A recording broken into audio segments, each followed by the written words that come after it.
प्रारंभ करते हैं। ओम नमः सिद्धेभ्यः, ओम नमः सिद्धेभ्यः, ओम नमः सिद्धेभ्यः।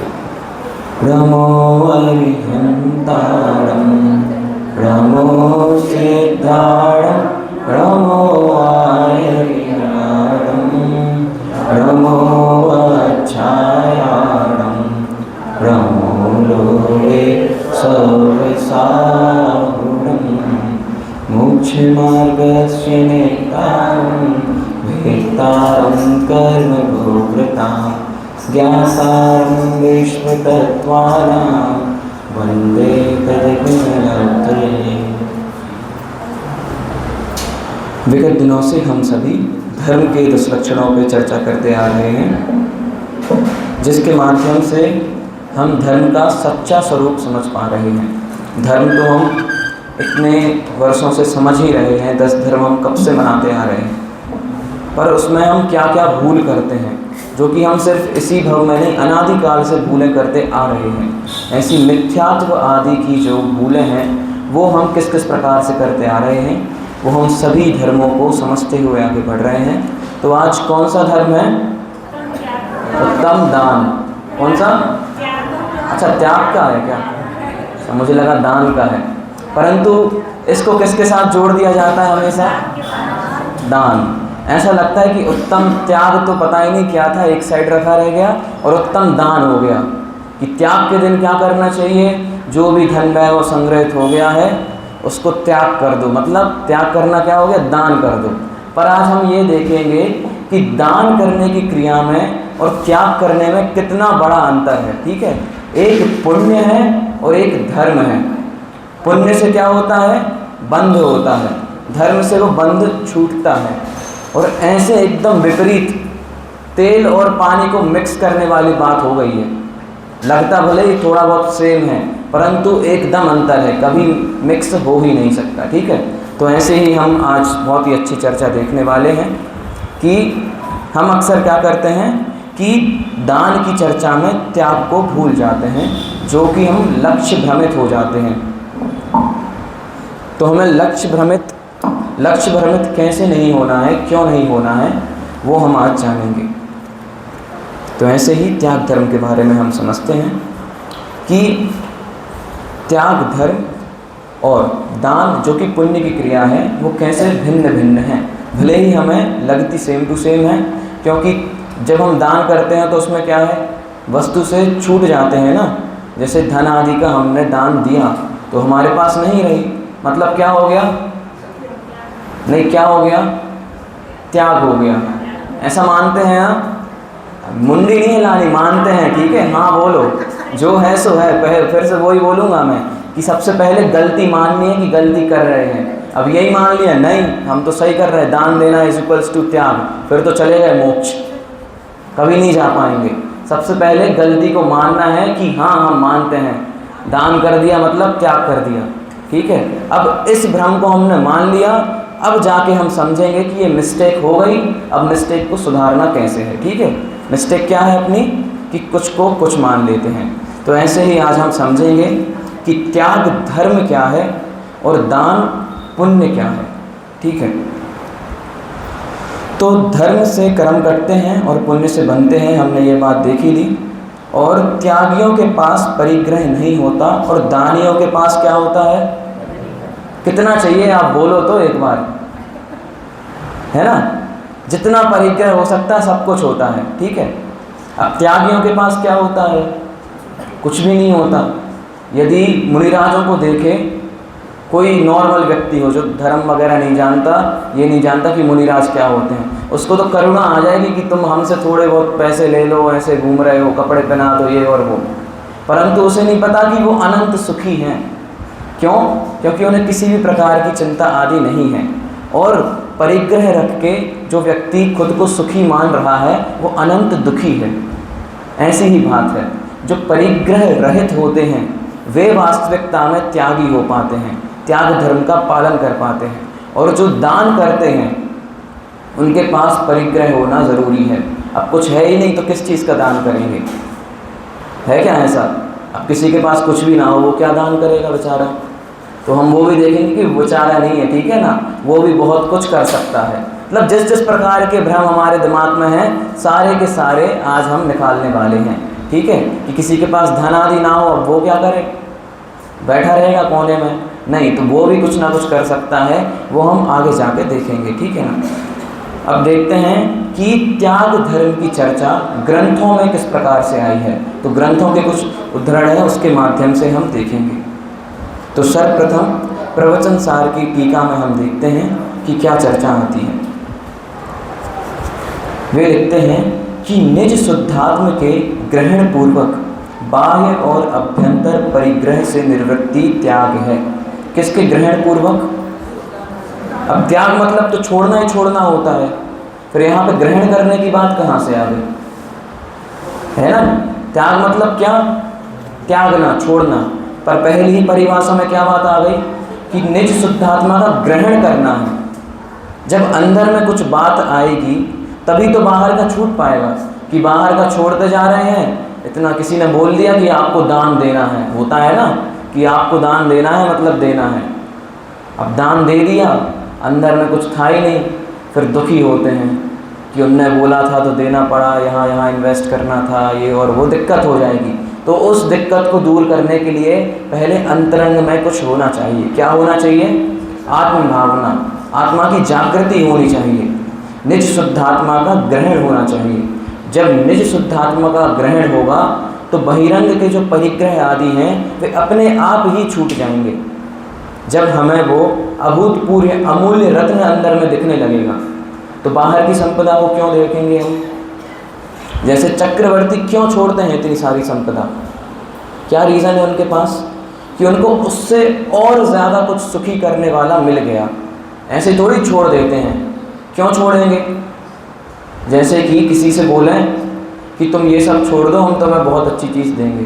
अब बहुत अच्छी चीज़ क्या देंगे? क्यों छोड़ दें हम इतनी सारी संपदा? चक्रवर्ती के पास इतना सारा धन वैभव है, ऐसे ही छोड़ दिया क्या भगवान की बातों में आकर कि आदिनाथ भगवान के पुत्र थे इसीलिए भरत जी ने उनके पापा का रास्ता अपना लिया? ऐसा क्या?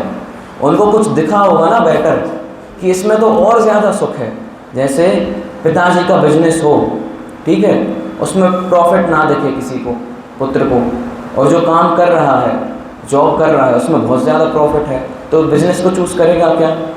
वैसे ही आदिनाथ भगवान ने जो कार्य किया उसमें यदि भरत भगवान को प्रॉफिट नहीं दिखता तो वो जाते क्या? नहीं जाते। तो उसमें कुछ ऐसा अपूर्व दिखा उनको कि चक्रवर्ती की इतनी बड़ी संपदा को उन्होंने एक क्षण में छोड़ दिया। तो ऐसा क्या था? वो क्या था? मात्र और मात्र शुद्ध आत्मा, बस, जो कि किसके पास है? सबके पास है। बस उसको हम उतना मूल्यवान मानते ही नहीं हैं कि इसमें से भी हमें सुख की प्राप्ति हो सकती है।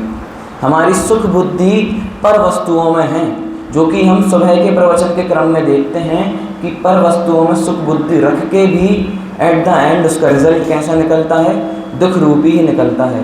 यदि सुख उससे हमें मिल रहा है, ठीक है, मान लिया कि मिल रहा है, पर लास्ट में क्या? छोड़ना ही पड़ता है। यदि छोड़ेंगे भी नहीं तो मरण हो जाएगा, और मरण के बाद तो सब कुछ छूटना ही है। तो ऐसी सुख बुद्धि रखते हुए भी, उसकी पूरी केयर करते हुए भी उससे हमें सुख प्राप्त नहीं हो पा रहा। और जो आत्मा को मात्र जानते देखते हैं, प्रत्येक समय प्रत्येक जगह पर उससे सुखी सुख मिलता है। तो ऐसी अद्भुत आत्म वस्तु को जब अंतरंग में हम देखेंगे, उसको जानेंगे, तब जाके ही बाहर की जो पर वस्तु हैं उन्हें हम छोड़ पाएंगे। तो पहली हमने बहुत ही सुंदर परिभाषा देखी कि निज शुद्धात्मा के ग्रहण पूर्वक और बाह्य और अभ्यंतर परिग्रह से निवृत्ति ही क्या है? त्याग है। अब वारसानुपेक्षा में क्या आता है, जिसे द्वादशानुप्रेक्षा भी कहते हैं, उसमें आता है कि जिनेंद्र भगवान ने कहा है। किसने कहा है?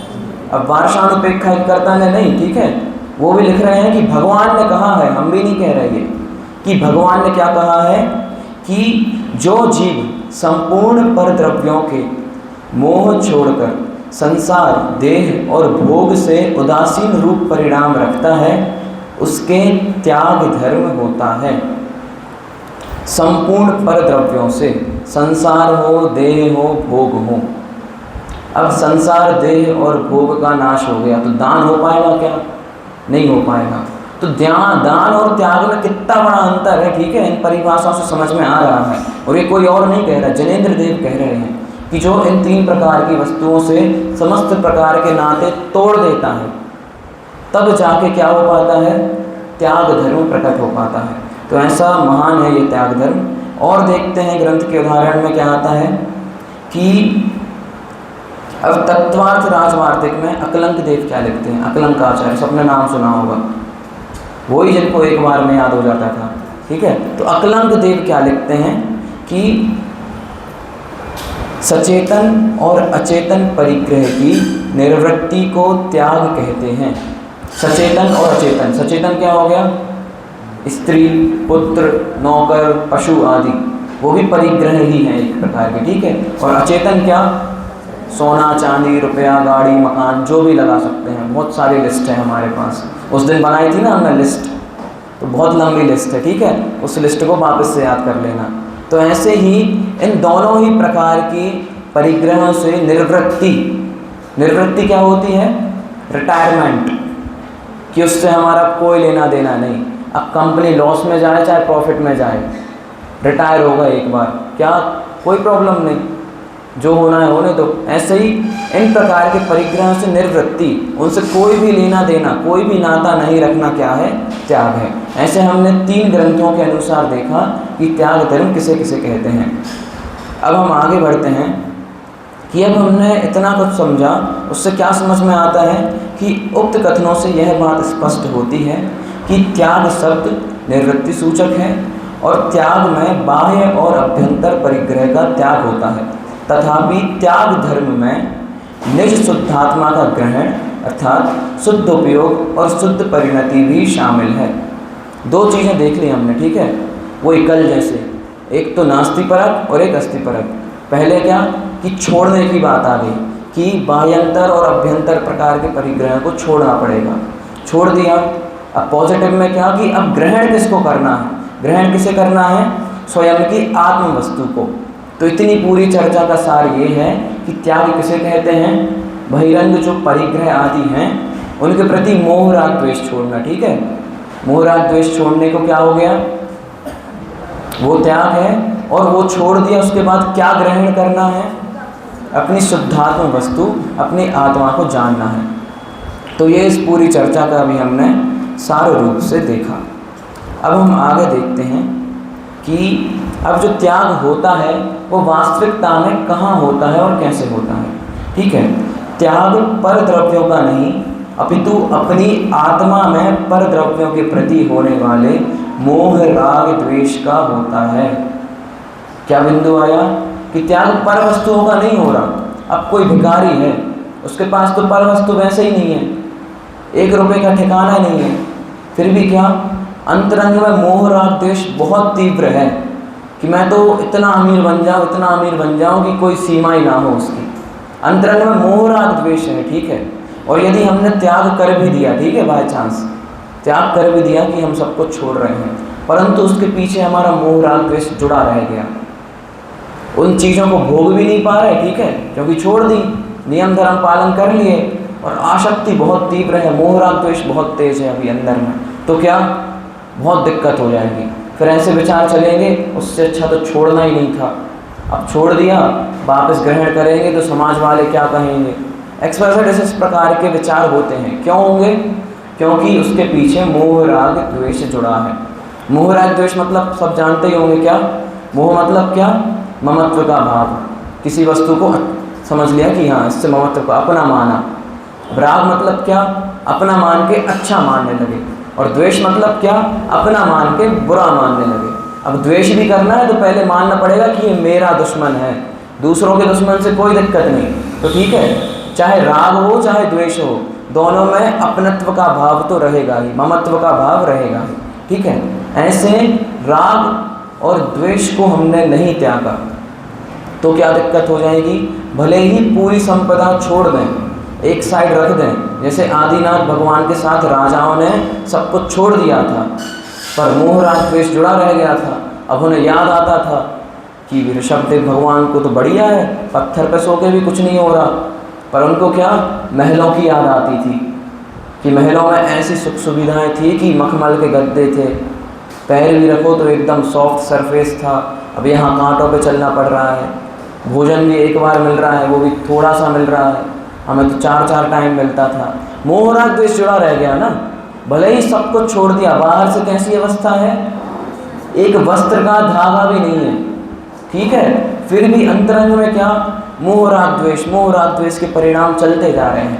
आसक्ति नहीं छूटी कि अभी संपदा मिल जाए, कोई कहे चलो कोई बात नहीं छोड़ दो, तो 1 सेकंड विचार करेंगे क्या छोड़ने के पहले? नहीं करेंगे, क्योंकि उन्हें अपनी आत्म संपत्ति अभी नहीं दिखी है। क्यों नहीं दिखी है? मोह राग द्वेष के कारण। तो मूल बात ये हुई कि बाहर की वस्तुओं का त्याग नहीं होता। त्याग किसका होता है? उनके प्रति जुड़ा हुआ जो हमारा मोह राग द्वेष है कि ये वस्तु मेरी थी और मैंने इसे त्याग कर दिया। इसका भी त्याग करना है कि मेरी थी। अब किसी ने दान दिया हो, ठीक है, बहुत बड़ी लेवल का दान दिया हो, अब वो किसी को बताए ना, चल जाएगा क्या? ठीक है, जैसे कि मैंने, ठीक है, किसी का एग्जाम्पल नहीं लेना, बुरा लग गया तो अभी 2 दिन और बाकी है, ठीक है। जैसे कि मैंने कहीं पे 10 करोड़ रुपए दान किए, 10 करोड़, ठीक है, बहुत बड़ा अमाउंट है। गुप्त दान करूँगा क्या मैं ये नहीं कह रहा कि मैं बहुत बड़ा वैरागी हो गया हूँ, प्रवचन कर रहा हूँ, तो मेरे में भी अभी है मोह राग द्वेष, ठीक है, तो ऐसा नहीं करूँगा। क्यों? क्योंकि उस धन के प्रति अभी भी मोह राग द्वेष जुड़ा हुआ है कि ये मेरा धन है और 10 करोड़ रुपए यदि दान कर रहा हूँ तो नाम होना चाहिए, कम से कम मंच पर बैठा के 1 तिलक और इतना तो कर ही दें। इतना ही करेंगे और लोग, ठीक है, तो बहुत लंबे समय तक कोई याद नहीं रखता, चक्रवर्ती को याद नहीं रखते, फिर हम कहाँ के हैं, ठीक है ना। तो ऐसा ही होता है। पर हमने मूल भावना क्या थी कि मोह राग द्वेष को छोड़ना है। मोह राग द्वेष छूटा नहीं, 10 करोड़ 20 करोड़ अरबों खरबों रुपए भी दे देंगे पर उससे कुछ भी नहीं होगा। क्यों नहीं होगा? क्योंकि मेन बात क्या थी, ग्रंथों में क्या पूरी चर्चा आई कि मोह राग द्वेष को छोड़ना है भैया। ये परिग्रह तो हमारा कभी था ही नहीं। कितना बड़ा बिंदु आ गया, ठीक है। ये परिग्रह जो 10 करोड़ थे वो मेरे थे क्या? क्यों नहीं थे? पर द्रव्य है ना। कौन सा द्रव्य है वो? पुद्गल है। मैं कौन हूँ? जीव है, जीव हूँ, ठीक है। अब पुद्गल के साथ खुद को कनेक्ट किया, वो तो कभी कनेक्ट हो ही नहीं सकते, बस मान्यता में मान लिया, वो तो हमारे कभी थे ही नहीं, तो उसका त्याग कैसे कर दिया? हमारे क्या थे? उसके साथ जुड़े हुए परिणाम, उस परिणाम का हमने त्याग नहीं किया और बस बाहर से त्याग कर दिया। मतलब क्या किया फिर? कुछ नहीं किया, बस एक क्रिया मात्र हो गई कि हमसे वो दूर हो गए। पर भले ही कितनी दूर हो, हमेशा मन में रहता है कि मैंने इस जगह पे ये किया है। बार बार रिमाइंडर देते हैं, खुद को नहीं दूसरों को, बातों में घुमा फिरा के कि ये यहाँ जानते हो? हाँ जानते हैं। यहाँ पे एक ऐसा मंदिर है, हाँ देखा है, वहाँ पे 4थे नंबर की प्रतिमा देखना। अच्छा, फिर समझ जाते हैं हाँ कुछ ना कुछ उससे कनेक्शन है। उन भगवान के प्रति इतना अच्छा लगता है देख के कि ये तो मेरे भगवान हैं, बाकी सब भगवान एक साइड, ठीक है। उन भगवान को थोड़ा सा और अच्छा अर्घ चढ़ाएंगे, उनके सामने विधान करेंगे। क्यों? जिनसे हमें वीतरागता लानी थी, ठीक है। जो वीतरागता की मूर्ति हैं, उनके सामने अपना राग द्वेष जोड़ लिया। बताओ कैसी विडंबना है ये। सिर्फ किसके पीछे? कि मैंने प्रतिष्ठित कराए हैं, वो प्रतिमा मेरी है, मेरे भगवान है वो। इसीलिए उन भगवान के सामने थोड़े एक्स्ट्रा अर्घ चढ़ाएंगे। उनका प्रक्षाल का नंबर सबका है, ठीक है, पर उनको थोड़े और अच्छे से समझ रहे हैं। मतलब हम किस किस प्रकार के काम करते हैं जिसको हम सोचते भी नहीं है कि ये गलत है। अब इसमें कोई गलत सोचेगा क्या? नहीं सोचेंगे। क्यों नहीं सोचेंगे? क्योंकि राग द्वेष इतना तीव्र है कि वो हमें कभी सोचने ही नहीं देता। कि जितने हमारे ये मिथ्यात्ववादी हैं उसमें ही खुश रखता है। अरे क्यों गलत है, सब सही है। वो हमें वहीं पर अटका के रखता है, उससे आगे बढ़ने ही नहीं देता। मोक्ष में जाने के लिए दीवार है वो बीच में, great wall of China, great wall of मोह है वो हमारे लिए, आगे बढ़ने ही नहीं देगी। क्यों? उसी में सीमित कर देगी। बस इतनी दुनिया देखो ना तुम। जैसे सुकमाल मुनि थे ना, सुकमाल नाम सुना होगा, उनकी माता ने क्या किया कि ऐसा घर बनवाया, ऐसा घर बनवाया कि जो खुद शहर के जैसा था। वहीं पर प्लेग्राउंड है, वहीं पर जो भी हो सकता था उस ज़माने में सब कुछ था, क्योंकि बाहर चले गए तो क्या हो जाएगा, पिताजी को देखेंगे और वैराग आ जाएगा। पर इतना तीव्र राग था तो यहीं अंदर रहो, चार दीवारी में जो देखना है यहीं पर देखो, सब मिल जाएगा। तो ऐसे ही हमारे मोह राग द्वेष ने करा है हमारे साथ कि बस मोह राग द्वेष मिथ्यात्व कषायों की दीवार के बीच में रहो, यहीं पे तुम्हारा पूरा संसार है, इसके बाहर क्यों देखना। देख लिया तो कहाँ चले जाएंगे, मोक्ष चले जाएंगे। और वो मोह राग द्वेष की दीवार किसने बनाई है? मोह राग द्वेष ने स्वयं ने बनाई है। बताओ, स्वयं के कितने बड़े दुश्मन कहलाए। हम इतने दिन से समझ सीख रहे हैं ना कि सबसे पहले क्या प्राणी संयम लाना है कि खुद का घात करना तो बंद करें। जो खुद ने मोह राग द्वेष की दीवारें बनाई हैं उनको तो पहले हम लांग के आगे बढ़ें। ऐसे ही श्री गुरु हमें बार बार पुकारते हैं ऊपर से कि इसके आगे भी कुछ है। क्या है? अनंत सुख है। ये जो दिख रहा है ये तो कुछ नहीं है, क्षणभंगुर है, छोड़ के जाना ही पड़ेगा, दूसरी दीवार बनानी पड़ेगी। दूसरे महल जैसे चेंज होते जाएंगे, जितने भव में जाएंगे यही होता रहेगा। इससे परे भी है जहाँ पे कुछ भी नहीं करना पड़ता फिर भी अनंत सुख मिलता है। तो ऐसी ही महान चर्चाएं हमारे ग्रंथों में आती हैं, जिसको हम और आगे देखेंगे कि हम दान और त्याग में किस किस प्रकार की अनेकानेक भ्रांतियां करते हैं। तो अभी हमने देखा कि हम परद्रव्यों को क्या कर लेते हैं, परद्रव्यों में ममत्व बुद्धि करते हैं, परंतु परद्रव्यों के ममत्व बुद्धि की मान्यता को छोड़ना ही वास्तविकता में त्याग होता है, जो कि हम नहीं करते, क्योंकि परद्रव्य तो हमारे कभी थे ही भी नहीं। तो वो दान नहीं कहलाएगा, पता नहीं क्या कहलाएगा।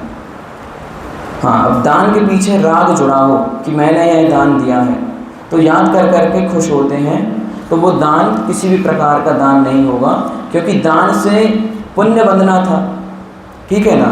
पर उसमें हमने राग द्वेष मिक्स कर दिया तो क्या उल्टा पाप बंधने लगेगा कि दान किया। अब दान कैसा होता है कि दे दिया, पता भी नहीं है कहाँ दिया। मतलब ऐसा नहीं कि पता भी नहीं है कहाँ दिया, ये तो पूरा पता रहना ही चाहिए। वो भी हम पॉइंट आगे देखेंगे कि कहाँ दिया है, किस काम के लिए दिया है। पर ऐसा कि बार बार रिमाइंड नहीं कराना चाहिए कि मैंने किया है इसीलिए मुझे थोड़ा सा कुछ अलग सम्मान चाहिए आपसे, ये भावना नहीं होनी चाहिए। हम सामने वाले को दबा के उससे द्वेष कर रहे हैं कि तुम मेरे से छोटे हो, मैं इस संस्था का अधिपति हूँ, XYZ, कल्याण के लिए किया था, पर उससे बुरा ही हो रहा है यदि दूसरों का, तो फिर वो दान किसी भी प्रकार का दान नहीं कहलाएगा, वो भी पाप रूप क्रिया ही हो जाएगी। इसीलिए प्रत्येक समय परिणामों को हमें जांचना है कि कहीं हम इस परिणाम से कुछ गलत तो नहीं कर रहे, इसके पीछे कुछ और तो नहीं होने लगा, अनर्थ तो नहीं होने लगा। तो इसीलिए ऐसा करना है हमें, ठीक है। और हम आगे देखते हैं कि दान के बारे में त्याग के बारे में, दान के बारे में हम और जानेंगे कि त्याग के बारे में अब आचार्य कुंद देव क्या कहते हैं। तो कुंद देव लिखते हैं कि अपने से भिन्न समस्त पर पदार्थों को ये पर है ऐसा जानकर जब त्याग किया जाता है तब वह प्रत्याख्यान अर्थात त्याग कहा जाता है। इससे यह सिद्ध होता है कि वस्तुतः ज्ञान ही प्रत्याख्यान है। ये पॉइंट आपने सुना होगा पहले भी कि ज्ञान ही क्या है, प्रत्याख्यान है, कि जो भी होता है सब कुछ ज्ञान में होना है। भले ही चक्रवर्ती के पास बहुत सारी संपदा हो पर उसके पास राग द्वेष बहुत अल्प हो, जैसे भरत चक्रवर्ती की बात आती ना कि घर में ही वैरागी, इतनी सारी संपदा होने के बाद भी उनका उसके साथ राग द्वेष नहीं जुड़ा है, तो वे प्रति समय पुण्य का बंद कर रहे हैं और कर्मों का क्षय भी कर रहे हैं किंचित मात्र, ठीक है, क्योंकि वे पूर्ण अवस्था नहीं है तो पूरे कर्मों का क्षय नहीं हो रहा है। नाम तो जुड़ा ही है कि चक्रवर्ती की संपदा है अभी इनके पास, इसीलिए नहीं हो रहा है, परंतु उसके प्रति बहुत ही तीव्र राग द्वेष नहीं है कि यदि कोई और आके छीन भी ले तो कोई प्रॉब्लम नहीं, छीन लो, क्या कर सकते हैं, वो तो मेरी कभी थी ही नहीं, सिर्फ नाम लिंक था उसके साथ, तो ले जाओ कोई प्रॉब्लम नहीं। पर अब किसी दरिद्र हो, ठीक है, उसके पास कुछ भी नहीं है, फिर भी क्या जो है उसमें बहुत ही तीव्र आसक्ति है। यदि छोटा सा एक रूम का मकान भी है, उसके बाहर कोई कुछ कर दे, गंदगी कर दे, तो क्या आसक्ति बहुत ही तीव्र थी कि मेरा घर, मेरे घर के आगे ऐसा किसने किया, तो पूरे में तमाशा क्रिएट हो जाएगा। किसके कारण? तीव्र राग द्वेष के कारण। तो राग द्वेष का भाव त्यागना ही वास्तविकता में त्याग है, जो कि सिर्फ और सिर्फ कहाँ हो रहा है? अपने भावों में, ज्ञान में। तो इसीलिए कहा कि ज्ञान ही प्रत्याख्यान है।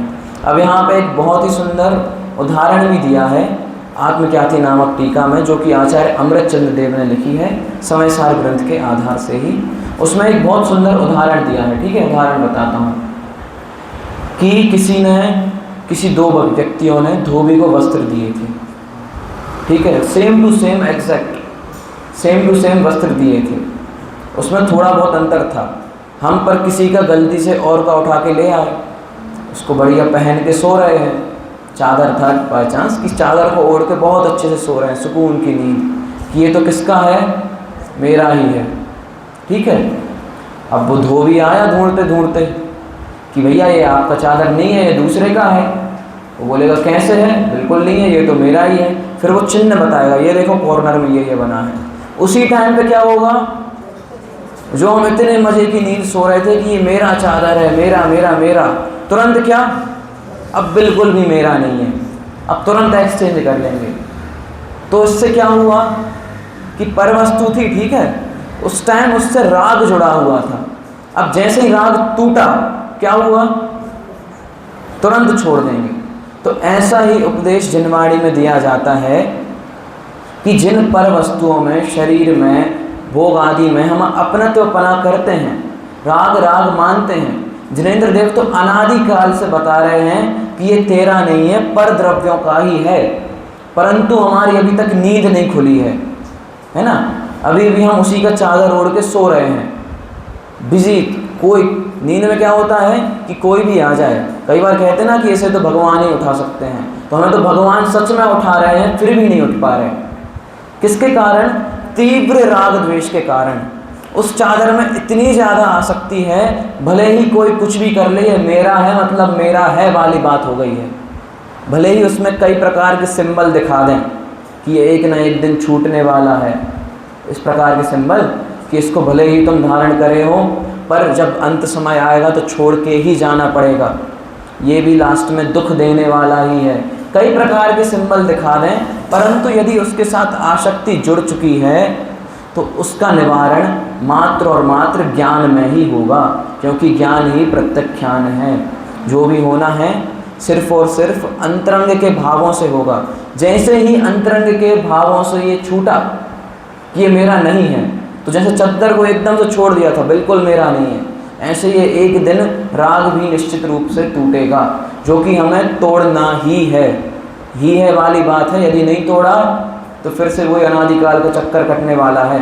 इसीलिए हमारा लक्ष्य, पूर्णता का लक्ष्य होना चाहिए कि हमें कुछ भी करके मोक्ष को तो प्राप्त करना ही है।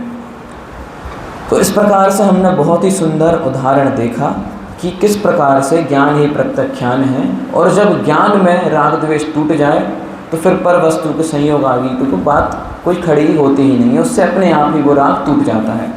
तो देखते हैं आगे क्या चर्चा आती है कि त्याग पर को पर जानकर होता है, और दान उसी वस्तु का दिया जाता है जो स्वयं की हो।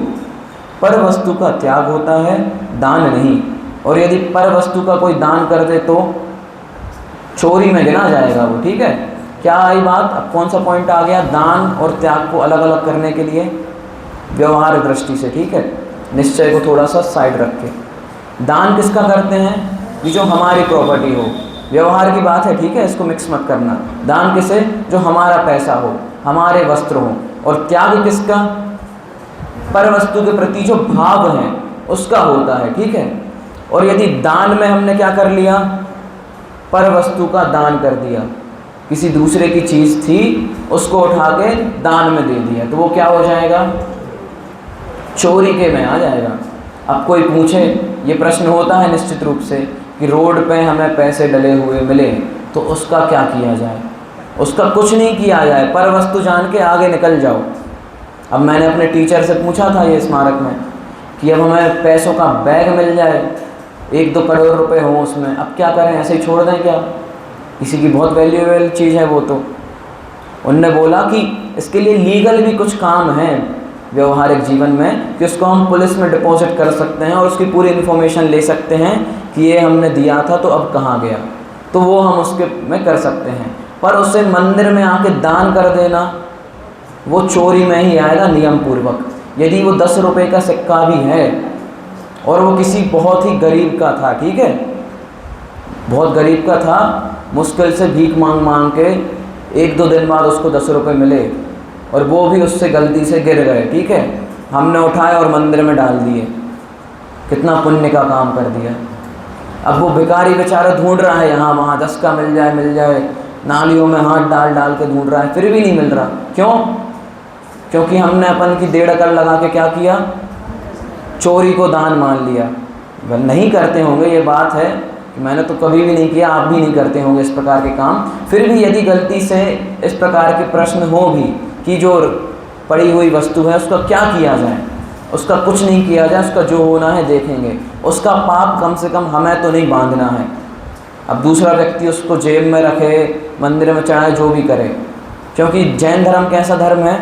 स्वाधीन है, ठीक है, अपना अपना देखा जाता है यहाँ पे। भगवान ने अपने भगवान भी अपना ही देखते हैं, भले ही उनके सामने 10-10 पूजन करते हैं अपन, फिर भी वो कुछ नहीं बोलते, कभी प्रसन्न नहीं होते अपने भगवान।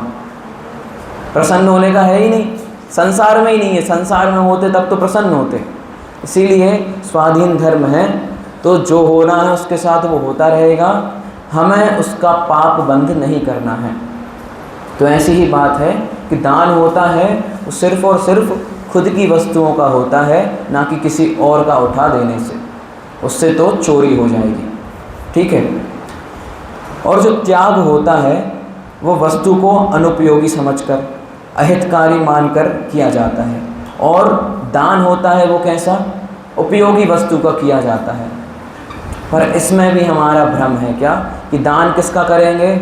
जो एकदम फटे चिथे पुराने, जो कोई पहनना पसंद भी ना करे, इस प्रकार के वस्त्रों को दान दे देना, जो को जीवन में कुछ चीज़ काम आ ही ना सके किसी की, इस प्रकार की वस्तुओं को दान देना, तो वो दान नहीं है, उसका तो त्याग होना चाहिए था। उसको तो छोड़ दिया, कुछ नहीं करना, पर उसको क्या दान के रूप में दे दिया, तो वो गलत है। दान भी उपयोगी वस्तुओं का करा जाता है। उपयोगी वस्तु का जब हम दान करेंगे कि सामने वाले की हमने हेल्प की और उस हेल्प से हेल्प ही नहीं हुई, उल्टा बुराई और हो गई कि कैसे कैसे लोग हैं दुनिया में टाइप की बात है, तो उससे क्या उल्टा ही हो गया ना काम। इसीलिए जो दान भी होता है वो उपयोगी वस्तु का किया जाता है। अब हम दान के बारे में समझते हैं। अभी तक हमने त्याग के बारे में देख लिया कि त्याग कैसा होता है, उसका क्या क्या है। अब हम देखेंगे कि दान कैसा होता है। हम दान क्यों देख रहे हैं आज? क्योंकि हम दान को रिलेट करते हैं, तो उसे समझना बहुत ज़रूरी है। हमारी मान्यता चली आ रही है कि दान होता है, तो दान भी सच्चा क्या होता है उसे हम उल्टा मान लेते हैं, तो उल्टे में दिक्कत हो जाएगी। उससे अच्छा सच्चा समझने में ही सार है। तो वो हम देखते हैं ग्रंथों के अनुसार कि दान भी जिन आज्ञा में किस प्रकार से बताया गया है कि दान कैसा कैसा होता है। तो सबसे पहले क्या बात आती है, आचार्य उमा स्वामी अपने तत्वार्थ सूत्र में लिखते हैं। क्या लिखते हैं कि उपकार के हेतु से धन आदि अपनी वस्तु को देना सो दान है। इसको और एक्सप्लेन करते हैं कि उपकार के भाव से जो अपनी उपयोगी वस्तु पात्र जीवों को देते हैं, क्या है? दान है। सबसे मुख्य लक्ष्य क्या है? उपकार की भावना है, ना कि फ़ोटो खिंचवाने की, ना कि नाम हो जाए कि ये व्यक्ति मुझे हमेशा याद रखे। यश की भावना नहीं होनी चाहिए। किसकी होनी चाहिए? उपकार की भावना, कि किसी पे करुणा भाव आए तो अंदर से अपने आप उपकार के भाव जागृत हुए और उसके पीछे बिल्कुल भी नहीं सोचा कि हम ये क्यों कर रहे हैं, यदि क्यों करने की भावना उसके पीछे आ रही है तो क्या जुड़ गया? प्रॉफिट क्या होगा इसका मेरे साथ, राग द्वेष की भावना जुड़ गई, तो वो दान वास्तविकता में दान नहीं कहलाएगा। और दान भी किसे देना है? पात्र जीवों को। अब कोई नशे में रो रहा हो, ठीक है, कि मुझे नशा करा दो, मैंने पूरी प्रॉपर्टी इसी में वेस्ट कर दी है, अब कल के लिए कुछ बचा नहीं है, मैं नशे के कारण पागल हो रहा हूँ, हालत ख़राब है, ऐसा रो रहा है, बिलख रहा है कि दया आ जाए, ठीक है, और दया आ गई और हमने उसको दान आदि दे दिया, तो अच्छा काम किया क्या? गलत क्यों किया? क्योंकि जो हमने धन आदि सामग्री दी उससे क्या होने वाला है? फ्यूचर में सत्य व्यसन आदि के कार्य होने वाले हैं। तो दान भी किसको देना? पात्र जीवों को देना। पात्र जीव कौन होते हैं? मुनिराज, साधर्मी आदि, ठीक है, जो उसका उपयोग धर्म कार्य में ही लगाएंगे, आत्मा की आराधना में लगाएंगे, उल्टे सीधे जगहों पर नहीं लगाएंगे। तो पात्र जीवों को हमें दान देना चाहिए, वो भी किस भावना से? उपकार के भावना से। यदि उपकार की भावना उसके पीछे नहीं है तो वो दान निष्फल ही होगा नियमित रूप से, क्योंकि उसके पीछे मोह राग द्वेष जुड़ गया।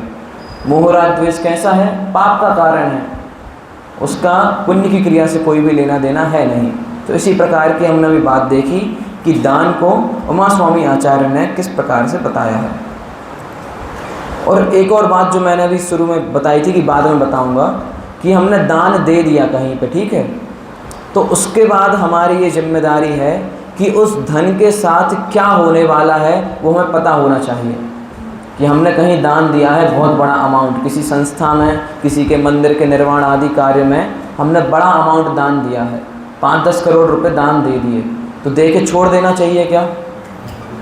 अक्सर ऐसा होता है, क्योंकि अब कौन उसमें इंटरेस्ट ले, दे दिया तो दे दिया, धर्म का ही काम है, देखेंगे जो होगा तो होगा। परंतु ये पंचम काल है, इसमें सभी ऐसे धार्मिक जीव नहीं होते, वो उसका कहाँ पे दुरुपयोग कर लें वो हमें नहीं पता। तो यदि हमने दान दिया है तो ये हमारी बहुत बड़ी जिम्मेदारी है कि जो धन हमने वीतराग वाणी के प्रचार प्रसार के लिए किया था, उसका यूज़ कहीं राग द्वेष के पोषण में ना हो जाए। हम दान दे के आए थे कि इससे क्या धार्मिक कार्य होंगे, मंदिर बढ़ेगा, सब कुछ अच्छा होगा, पर उसका उपयोग वहाँ के ट्रस्ट मंडल में यदि कोई करप्टेड व्यक्ति हो, खुद के घर में एसी लगवा लिया, इस सब में तो नहीं हो रहा गलती से, वो भी हमारी जिम्मेदारी है, ठीक है। और यदि सिर्फ दान दे के छोड़ दिया, जो होना है देखा जाएगा वाली बात कर दी, तो उसमें भी जो उससे गलत काम होंगे उसके पाप के भागीदारी हम भी होंगे। क्यों होंगे? क्योंकि धन तो हमने ही दिया ना, और उस धन से पाप के कार्य हुए तो उसके भागीदारी भी हम भी होंगे। तो हमें ये भी बहुत बारीकी से देखना है कि किस किस संस्थाओं की किस किस प्रकार से क्रियाएं आदि होती हैं, कि यदि उसमें कोई राग द्वेष से जुड़ी तो नहीं है, जिसमें हिंसा आदि भी होती हैं क्रियाओं आदि में। वो अपने दिमाग से लगा लेना कि मैं क्या कहना चाह रहा हूँ, कि जहाँ पे हम दान देने जा रहे हैं वहाँ पे जो क्रियाएं आदि होती हैं उसके पीछे हिंसा तो भूल नहीं है, ये हमें बहुत ध्यान से देखना चाहिए। और यदि उस चीज़ से हमें कोई प्रॉब्लम नहीं है तो ये सबसे बड़ी प्रॉब्लम है, क्योंकि हमने अपना धन पाप के कार्यों के लिए बढ़ावा करने के लिए दे दिया कि ये पाप कार्य हमें अच्छा लगता है तो इसे और करवाना चाहिए। ऐसा नहीं है, जो पाप कार्य है वो पाप कार्य ही रहेगा, भले ही हमें अच्छा लगे या खराब। अनादिकाल से अच्छा लग रहा है या नहीं लग रहा? मोह राग द्वेष लग रहा है, खराब हो गया या अच्छा हो गया? खराब ही है ना, दुखदायक ही है। तो जो जैसा है वो वैसा ही रहेगा।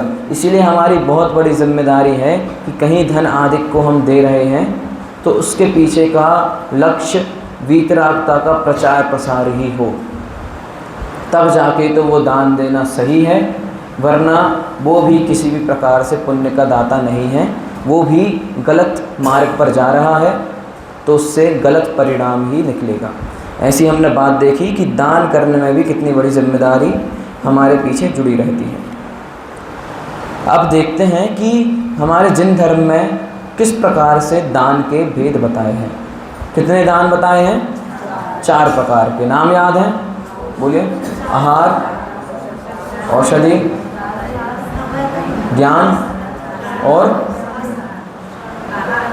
अभय। सही से नहीं बोले, मैं बोलता हूँ आप बोलना, ठीक है। शास्त्र दान अलग से कोई दान नहीं है, फिर तो बहुत सारे हो जाएंगे। शास्त्र दान, धन दान, प्रतिमा दान, ये सब उसी में इन्वॉल्व हो जाएंगे, ठीक है। मैं बताता हूँ, ध्यान से सुनना। हाँ, शास्त्र दान उसमें प्रसिद्ध हुआ है ज्ञान दान में, वो स्टोरी भी मैं बता दूंगा 2 मिनट में, ठीक है। अपन रिपीट करेंगे अच्छे से, ठीक है। पहले नंबर पे कौन सा? आहार दान। कौन सा? उसके बाद औषधि दान। कौन सा?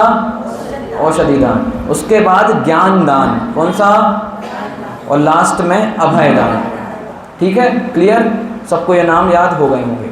तो आहार दान सिंपल सा है कि मुनिराजों को आहार कराना, या फिर जो ज्ञानी हमारे श्रावक आदि हैं उनको भी आहार देना, तो वो हो गया आहार दान। इजी सा था एकदम। अब औषधि क्या? उसी यदि मुनिराज को कोई तकलीफ आदि हो तो उन्हें औषधि से ठीक करने के, हमारे अंदर में वात्सल्य के परिणाम ऐसे जागृत होंगे कि ये सब अपने आप ही हो जाएगा, ठीक है। तो ऐसे औषधि। अब ज्ञान दान में जो हो रहा था कि शास्त्र दान कहाँ गया? दो सब कुछ उसी में इन्वॉल्व हो गया।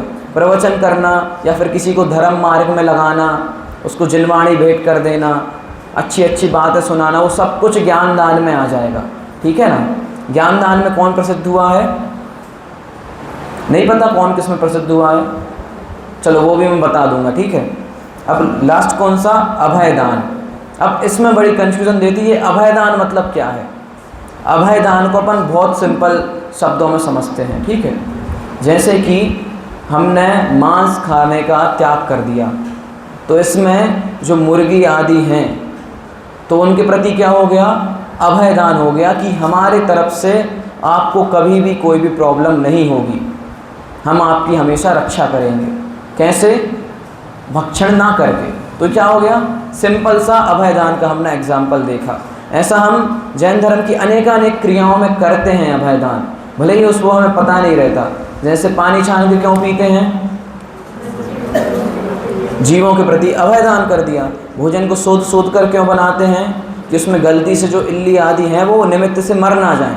तो वो क्या है? अभय दान है उनके प्रति, कि हम उन्हें ये आश्वासन देते हैं कि हमारे निमित्त से किसी भी प्रकार की तकलीफ़ आपको नहीं होगी। तो ये है अभय दान। और एक और एग्जाम्पल आता है इसमें कि जो हमारे धर्म के प्रणेता होते हैं, जैसे मुनिराज श्रावक आदि जो होते हैं, पंडित जी आदि, उनकी भी रक्षा करना कि उनको भी कभी तकलीफ़ आदि ना आ पाए। अब हम देखते हैं कि इनमें प्रसिद्ध कौन हुए हैं, ठीक है। 4 दान हैं, उनमें कौन कौन प्रसिद्ध हुए हैं। तो आहार दान में कौन हुए हैं? राजा श्रेयांश हुए हैं, ठीक है। अब रत्नकरण श्रावकाचार में एक और आया है कि श्रीशेन राजा का नाम भी आता है। राजा श्रेयांश को इसीलिए ज़्यादा किया जाता है क्योंकि उन्होंने इस आहार दान का प्रवर्तन किया था, कि सब भूल ही गए थे कि ये होता क्या है आहार दान। मुनिराज रोज आ रहे हैं, सब ने उनकी वंदना कर ली, अब उसके आगे पता ही नहीं। कह रहे हैं कि मुनिराज आ जाओ, भोजन बना है बढ़िया, खा जाओ। क्योंकि उस टाइम किसी को पता ही नहीं था, ऐसा ही करते थे लोग। मुनिराज निकलते थे रोज़, कहते थे कि आओ ना, ये बनाया है, ये बनाया है, पता ही नहीं करना क्या है। तो उनको पूर्व का याद आया कि इस प्रकार से मैंने यह कार्य किया था, इस प्रकार से आहार दान किया था। तो उन्हें पूरी विधि याद आ गई और फिर उन्होंने कहा कि अत्रो अत्रो, इस प्रकार की जो पूरी क्रिया होती है वो आदिनाथ भगवान के साथ की और इक्षु रस का दान किया। तो इस प्रकार से उन्हें इसमें फेमस या फिर प्रसिद्ध माना जाता है। दूसरा कौन सा है? औषधि दान, जिसमें वृषभ सेना का उदाहरण आता है कि वृषभ सेना इसमें प्रसिद्ध हुई है। अब ज्ञान दान का मैं कह रहा था कि ज्ञान दान में फेमस कौन हुआ है? कौन हुआ है? कौंडेश ग्वाला। कौन? कौंडेश ग्वाला। अब ग्वाले में इतनी कितनी अकल थी कि उसने ज्ञान दान कर दिया और फेमस भी हो गया। ग्वाला, ठीक है, पढ़ते लिखते नहीं बनता। सबने उसकी स्टोरी सुनी होगी कि गाय चराता था, जंगल में आग लगी हुई देखी, एक वृक्ष में आग नहीं लगी थी, उसको देखा, खोल के देखा, डॉट डॉट दिख रही थी ब्लैक ब्लैक कलर की, काला अक्षर भैंस बराबर था उसके लिए। तो पढ़ाई लिखाई कभी जीवन में की ही नहीं है, पर उसे ये पता था कि ये जो है, जो भी है, इसे ज्ञानी लोग पढ़ते हैं, पढ़ाते हैं। इससे वो इतने ज्ञानी हो गए हैं कि उनको किसी भी प्रकार का राग द्वेष नहीं रहा। तो ये कुछ सच में महान चीज़ होगी। उसको इतना बहुमान आया, अंतरंग में इतना बहुमान आया कि मस्तक पे रख के अपने घर पे ले गया और उच्च स्थान पर विराजित किया। ठीक है। अब कुछ दिन बाद उसे मुनिराज दिखे, तो भागते भागते वो ग्रंथ लेकर मुनिराज को दे दिया कि ये आपके काम का होगा, मुझे तो पढ़ते लिखते कुछ नहीं बनता, आपके काम का होगा, इसीलिए आप रख लो, आप इसको अच्छे से संभाल पाओगे और दूसरों को इसे समझा पाओगे। तो इस प्रकार से उसने क्या किया? ज्ञान दान किया। ज्ञान दान किया कैसे? शास्त्र को दान करके। जो ज्ञान प्रदाता है, ऐसे जिनवाणी का मुनिराज को दान करके सुरक्षित रूप से पहुंचा के, तो उससे क्या हो गया? ज्ञान दान हो गया। और उससे इतना पुण्य का बंध हुआ, इतना पुण्य का बंध हुआ कि अगले भवों में जाकर क्या बने वो? कुंद आचार्य। इतने महान आचार्य कि जिनकी परंपरा में हम और आप सभी चल रहे हैं, जिन्होंने पंच परमागम जैसे महाग्रंथों की रचना की है। कौन थे? एक समय पे गाय भैंस चराते थे जंगलों में, परंतु पूरी महिमा किसकी आई? ज्ञान दान की। भले ही इतनी बुद्धि ना हो अपने में, इससे समझना क्या है ये देखते हैं। ज्ञान दान तो कर दिया, ठीक है, अब समझें क्या कि भले ही हम में इतनी बुद्धि ना हो कि हम प्रवचन आदि कार्य कर सकें, बहुत ज़्यादा पढ़ाई लिखाई कर सकें, परंतु जिनवाणी के प्रति अपार हमें विनय भावना होनी चाहिए। उस जिनवाणी को हम पढ़ नहीं पा रहे तो कम से कम उसकी विनय करें, उसकी रक्षा के लिए क्या करें? कवर चढ़ा दें, पेज फट गए हों तो उन्हें चिपका दें। तो ये किस में आ जाएगा? ज्ञान दान में आ जाएगा। जिस पर पढ़ते बनता है वो तो पढ़ लेगा, किसके निमित्त से? सुरक्षित रहेगी जिनवाणी, आपने क्योंकि उस पर कवर चढ़ाया, तो वो भी एक प्रकार का ज्ञान दान ही हो जाएगा। तो इन छोटी छोटी बातों को यदि हम अपने जीवन में इंटरलिंक करेंगे तो सारी बातें हमें समझ में आती जाएंगी। और अंतिम जो है अभय दान, उसमें कौन प्रसिद्ध हुआ है?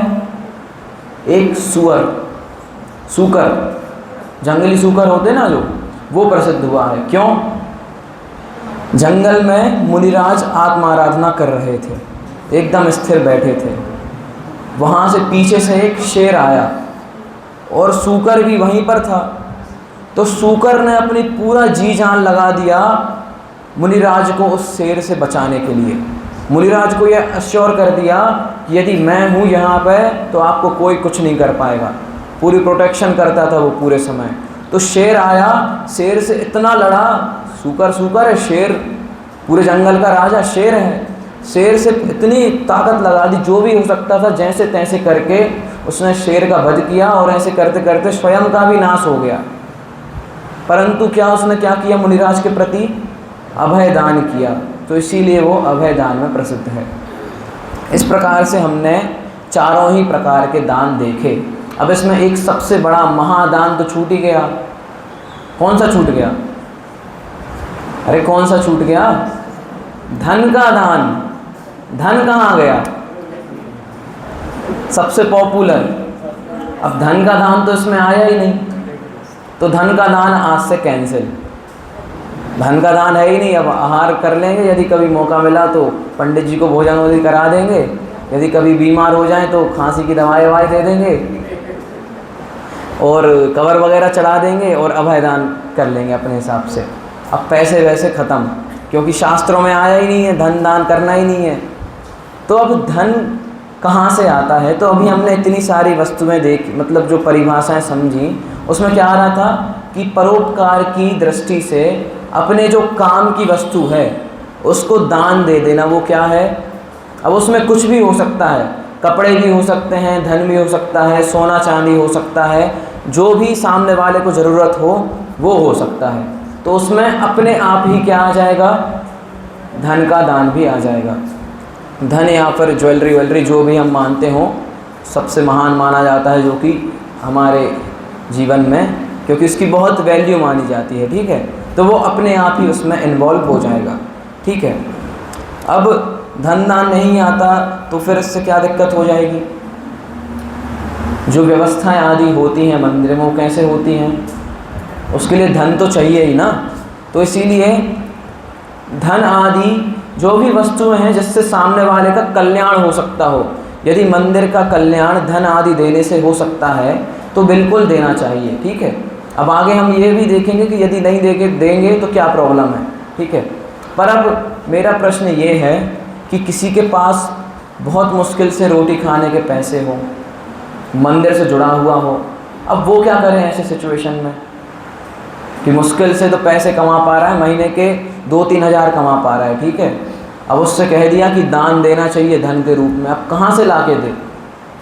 तो मैंने क्या कहा था कि जिस भी प्रकार से सामने वाले की हेल्प हो सके, यदि मंदिर में प्रक्षाल आदि के कार्यों में हेल्प करके, पूजन की थाली आदि लगा के भी, साफ सफाई करके मंदिर का उद्धार हो पा रहा है, हेल्प हो पा रहा है, यदि व्यवस्थाओं बना के हेल्प हो पा रही है तो वो भी करना है, ना कि सिर्फ ये मान लेना कि धन नहीं है मतलब हम दान नहीं कर सकते। श्रम दान भी तो एक दान होता है कि उसके प्रति हमने हेल्प कर दी कि बताओ क्या व्यवस्था है, उसके प्रति हमने सहयोग कर दिया, जैसे बन पाया उस प्रकार से हमने उसकी हेल्प कर दी, तो क्या हो गया, वो भी एक दान ही है, क्योंकि उसमें परोपकार की भावना जुड़ी है। परोपकार की भावना से हम जो कर सकते थे हमने वो कर दिया, तो वो भी एक प्रकार का दान है। इसीलिए ये कभी नहीं मानना कि पैसा नहीं है मतलब कुछ नहीं कर सकते। जिनवाणी की भैया वृत्ति कर सकते हैं, मंदिर में साफ़ सफाई भी कर सकते हैं, व्यवस्थाएं बना सकते हैं, जो जो हमारे पास कैपेबिलिटीज़ हैं उन सब का उपयोग कर सकते हैं, तो अपने आप ही दान का प्रवर्तन हो जाएगा। अब मैं ये कह रहा था कि यदि दान नहीं देंगे तो क्या दिक्कत आएगी, तो वो भी हम आचार्यों की वाणी से देखेंगे, ना कि सिर्फ मेरे बोलने से। तो उसमें पद्मनंदी पंचविंशतिका में क्या बात आती है तो वो हम अब देखने वाले हैं। हाँ, तो पद्मनंदी पंचविंशतिका में आचार्य पद्मनंदी लिखते हैं कि गृहस्थ श्रावकों को शक्ति के अनुसार उत्तम पात्रों के लिए दान अवश्य देना चाहिए, क्योंकि दान के बिना उनका गृहस्थ आश्रम निष्फल ही होता है। कि यदि हमें पता है कि यहाँ पर ये ज़रूरत है मंदिर में या फिर किसी भी साधर्मी को, हमारे पास पूरी कैपेबिलिटी है कि हम ये कर सकते हैं, फिर भी वो हेल्प ना करें तो जितना धन आदि संग्रहित किया है उसका क्या फ़ायदा। तो आचार्य लिख रहे हैं कि गृहस्थ आश्रम में रहकर यदि दान का प्रवर्तन नहीं है किसी के जीवन में, किसी भी प्रकार से उपकार आदि कार्यों में नहीं लगा रहा है, तो निश्चित रूप से उसका गृहस्थ जीवन निष्फल ही है, ही लिखा है, निष्फल ही है। यदि दान का प्रवर्तन नहीं है किसी भी प्रकार से, सिर्फ पैसों की नहीं कह रहा कि पैसे दो पैसे दो, अपने यहाँ होता भी नहीं है ये कि धन धन चाहिए, सब पर्याप्त है, परंतु व्यवस्थाओं में साथ नहीं दे रहे। यदि व्यवस्थाएं बन रही हैं उसको भंग कर दिया तो वो भी दान तीर्थ का उल्टा प्रवर्तन हो जाएगा, ठीक है। तो जिस प्रकार से संयोग बन रहा है वो हमें करने की यहाँ प्रेरणा दी जा रही है। यदि वो नहीं कर रहे तो निश्चित रूप से पाप कार्य ही है। अब पाप कार्य कैसे कह दिया कि नहीं करनी हेल्प, ख़त्म बात। पाप कार्य क्यों है, हम हेल्प क्यों नहीं कर रहे, क्योंकि राग द्वेष की आसक्ति बहुत अधिक है, और राग द्वेष की आसक्ति से क्या होता है, पुण्य बनता है कि पाप बनता है, इसीलिए वह पाप कार्य है। इसीलिए यदि हमें इससे बचना है जिसका फल बहुत बुरा ही आएगा निश्चित रूप से, तो दान आदि का प्रवर्तन निश्चित रूप से करना चाहिए। और हमने देखा कि दान भी कैसे देना है, बिना एक्सपेक्टेशन के देना है। यदि दान दे दिया तो फिर उसके पीछे ये नहीं चाहिए कि मैंने यहाँ पे दान दिया था मुझे कोई पूछ ही नहीं रहा। क्यों पूछे भैया, वो तुम्हारा था ही नहीं धन आदि। शुरू में देखा ना हमने, वो तो पर वस्तु थी, अब पर वस्तु मानो उसे। अभी भी यदि उसमें गृद्धता जुड़ी हुई है तो फिर नाम के पीछे ही मर जाएंगे और दान आदि करके भी कोई फल प्राप्त होने वाला नहीं है। अब किसी व्यक्ति ने सिर्फ और सिर्फ 10 रुपये गुल्लक में डाले हों, पर इतनी पवित्र भावना से डाले कि इससे कल्याण हो जाए, किसी का धर्म आगे बढ़े और XYZ, ठीक है, बिल्कुल नाम नहीं चाहिए उसके पीछे। और वो मुश्किल से 100 रुपये कमाता था, ठीक है, महीने में, ऐसा नहीं कि बहुत अमीर था। फिर अमीर व्यक्ति डालेगा 10 रुपये तो फिर उसके बारे में मैं नहीं कहना चाहूँगा कुछ भी, ठीक है। तो ऐसा किया उसने। और दूसरा व्यक्ति था बहुत धनवान, ठीक है, कि उसको धनपति कह दिया सबने, ये तो दान दाता हैं सबसे बड़े, परंतु उसके पीछे उसे क्या चाहिए, हर जगह मेरा नाम हो जाए, सब मेरे को पहचानने लगें। किसके पावर से, पैसों की पावर से। दान वान कुछ नहीं पता दान क्या होता है, बस मुझे नाम चाहिए, पावर चाहिए कि कहीं भी मैं जाऊं बोल दूं कि मैं ये हूँ, अच्छा आइए सेठ आप तो बहुत बड़े दानदाता हैं, आपकी व्यवस्था बन जाएगी। तो इससे कुछ भी नहीं होने वाला। और जिसने सिर्फ 10 रुपये डाले थे उसको निश्चित रूप से पुण्य बनेगा। क्यों? क्योंकि परोपकार की भावना थी और उससे उसको कुछ चाहिए नहीं कि मुझे कुछ मिल जाए इसके बदले। तो ऐसी ही पूरी चर्चा है दान के बारे में। तो आज हमने देखा कि किस प्रकार से त्याग धर्म और दान जो कि पुण्य की क्रिया है, निश्चित रूप से दोनों ही भिन्न भिन्न हैं। क्यों है भिन्न भिन्न? क्योंकि त्याग से कर्म कटते हैं और दान से कर्म बंधते हैं। क्योंकि त्याग धर्म की क्रिया है जिसमें मोह राग द्वेष आदि नहीं होता, संग्रह आदि नहीं करना पड़ता। और दान कैसी है? कैसी है? पुण्य की क्रिया है। तब हमारे पास कुछ होना चाहिए, परिग्रह होगा तब जाके तो पुण्य कर पाएंगे। और जो त्यागी होते हैं वो कैसे होते हैं? परिग्रह से रहित। कल हम समझेंगे आकिंचन धर्म में कि किस किस प्रकार से परिग्रह का उन्हें त्याग रहता है। तो ऐसी हमने पूरी आज की चर्चा समझी। अब अंत में मात्र जो इसके जीवन उपयोगी बिंदु हैं जो कि समझना बहुत ज़रूरी है कि हमारे लौकिक जीवन में ये किस प्रकार से लाभदायक होगा। तो पहला क्या है कि अनावश्यक है जो परिग्रह आदि है उसका त्याग हो जाता है, जिससे हमारा कोई लेना देना ही नहीं है। 500 वस्त्र रखे हैं हमारे पास, जो धन वाले होते हैं वो तो हर दिन अलग अलग बदल के पहनते हैं, ठीक है। इतने सारे वस्त्र आदि रखे हैं जो रिपीट नहीं होने वाला, परंतु उससे राग बस जुड़ा है, त्याग नहीं कर पा रहे उसका। तो वैसी हमारी बुद्धि का नाश हो जाएगा कि परोपकार की भावना से हम उसे छोड़ देंगे, तो परिग्रह का त्याग हो जाएगा। फिर खराब आदतों का त्याग। अब इतनी देर से क्या चल रही थी बात कि इसका त्याग, वस्तुओं का त्याग। अब हमने दिमाग का तो सोचा ही नहीं कि जो हमारी खराब आदतें वगैरह हैं उसका भी त्याग करना तो त्याग ही है। कि जैसे हमें कुछ व्यसन आदि हो, गलती से व्यसन आदि हो, तो उसको छोड़ना भी तो त्याग ही है, या फिर मात्र सिर्फ किसी वस्तु को छोड़ देना त्याग है? ऐसा नहीं है, ठीक है। अब अपेक्षाएं छूट जाती हैं। यदि इस धर्म का हम सच्चा स्वरूप समझ लें तो अपेक्षाएं कम हो जाएंगी कि दान दे दिया मतलब बस फ्री। अब ये नहीं कि सामने वाला मेरे साथ कैसे बिहेवियर करेगा, बुरा भी कर सकता है, अच्छा भी कर सकता है, तो उस समय समता रहेगी। भविष्य की चिंता का त्याग कि फ्यूचर में क्या होगा। ये क्यों होती है? क्योंकि आसक्ति अधिक होती है। इस प्रकार के और भी बिंदु हैं जो कि मैं कल बता दूंगा।